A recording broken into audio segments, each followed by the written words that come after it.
Well, hello sports fans and welcome to the Team Showcase.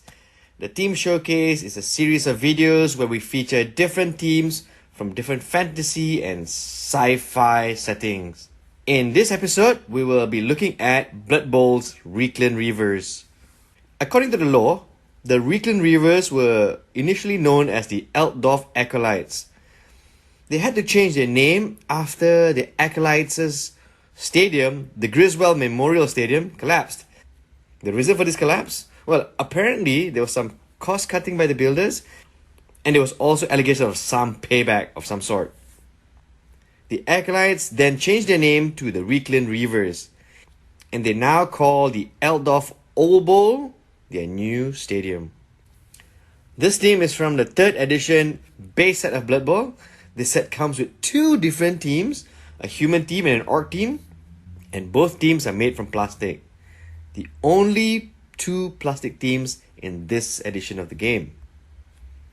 I went with doing the plastic human team as the Reikland Reavers simply because I liked the color palette, I liked the color scheme, I felt it was strong and very impactful. This team was painted 20 years ago, and I think they still look great. I did a very simple, neat paint job with just a little bit of shading for the exposed skin.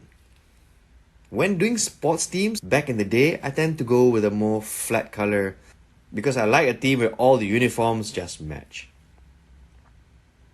Before shooting this video, I gave the minis a quick inspection, and I found a few battle damages that I needed to fix. Some paint chips, for example. These damages were part and parcel of bringing this team to many different leagues.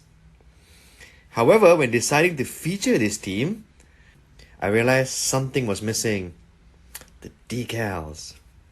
Back when this team was tournament active, playing at different stores, there was a consensus at the time to not put any team numbers on the figures, and instead place the figures on little card numbers that came with the game. This was because the 3rd edition, which I honestly think is the deadliest version of the rule set, was so deadly, the locker room was like a constant revolving door. There was always new players replacing dead old ones, and they always needed new numbers. And this was made a little bit more complicated because senior players held their own team numbers throughout the league as they gained MVP. And also the fact that we only updated our league sheets at the end of the league. So there I was looking at my display cabinet and realizing the team I painted 20 years ago was not complete. So I began the search through my storeroom and boxes of old minis to find that elusive, missing decal sheet.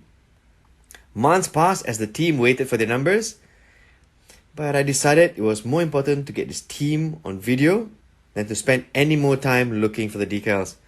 So what I did next was I asked around if anybody had an extra piece. It was definitely a long shot, but I tried it anyway. And would you believe it? One turned up miraculously. So I'd like to take this opportunity to thank Shinobi for graciously giving me his original decal sheet at a price of a cup of tea. While it did come with one less number, and it was solved with nothing more than a little hobby knife.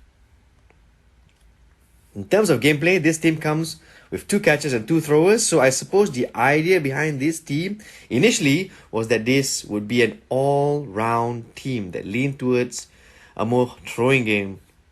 Human teams in general can pretty much do anything in the game reasonably well without being too overpowered. It's a huge joy to look through my storeroom to find all these old teams. So as I find them, I'll shoot more video of these old teams. That's pretty much the Reikland Reavers video. I hope you like it. Don't forget to like and subscribe.